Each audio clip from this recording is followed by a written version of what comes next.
আসসালামু আলাইকুম। আশা করি তোমরা সবাই ভালো আছো। আল্লাহর রহমতে আমিও ভালো আছি। আজকের ভিডিওতে আলোচ্য বিষয় হচ্ছে এইচএসসি উচ্চতর গণিতের লিমিটের অঙ্ক কিভাবে করা হয় তা আমি আজকে ভিডিও ক্লাসের মাধ্যমে তোমাদের সামনে দেখানোর জন্য খুব সহজভাবে চেষ্টা করবো আর কি। তোমরা যদি ভিডিওটি না টেনে শুরু থেকে শেষ পর্যন্ত দেখো, ইনশাআল্লাহ তোমাদের অনেক উপকার হবে। আর সেই সাথে অবশ্যই তোমরা জানো যে গণিত মানে সূত্র, যাদের সূত্র ভালো জানা আছে তাদের অবশ্যই গণিত বুঝতে কোনো সমস্যা হবে না। আর সেই সাথে অবশ্যই মনোযোগ সহকারে দেখতে হবে। যদি কোনো সূত্র সম্পর্কে যদি তোমাদের কোনো দুর্বলতা থাকে বা অজানা থাকে, তার আগে অবশ্যই সূত্রগুলো ক্লিয়ার করে নেবে। তাই চলুন সময় নষ্ট না করে আজকে আমি তোমাদের সামনে যে প্রশ্নটা আমি ভিডিও ক্লাসের মাধ্যমে সলিউশন করে দেখাবো তা আমি বোর্ডে লিখে রাখছি এবং পরীক্ষাতে বেশি বেশি আসে।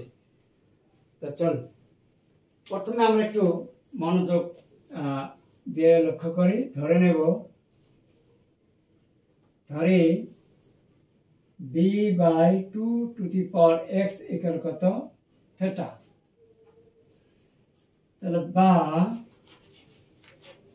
সেটা যদি এখানে নিয়ে আসি তাহলে এখানে কি হবে, 2 x ইকুয়াল কত b/θ। তো সেই ক্ষেত্রে x ইনস্ট্যান্ট টু ইনফিনিটি হলে সেই ক্ষেত্রে থিটা ইনস্ট্যান্ট টু 0 হবে।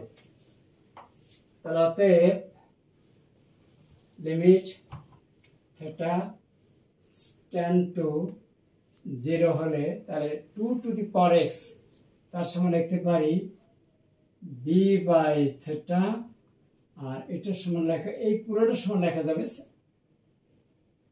sin থিটা সমান লিমিট থিটা ইনস্ট্যান্ট 0। তাহলে এখানে কি লেখা যাবে b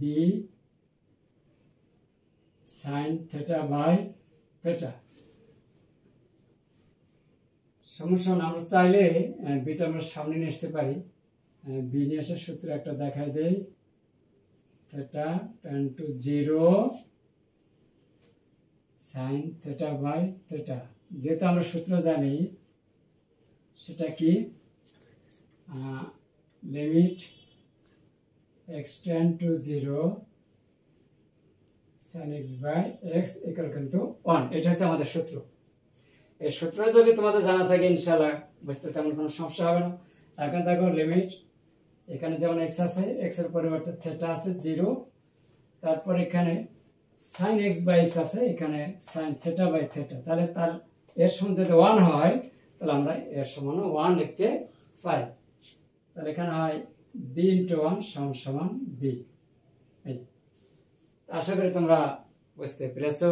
আমার এই ভিডিও ক্লাসটি তোমাদের কাছে কেমন লেগেছে তা অবশ্যই কিন্তু কমেন্টসের মাধ্যমে জানিয়ে দেবে, আর বেশি করে লাইক দেবে। ধন্যবাদ সবাইকে। ভালো থাকবেন, সুস্থ থাকবেন। আল্লাহ হাফেজ।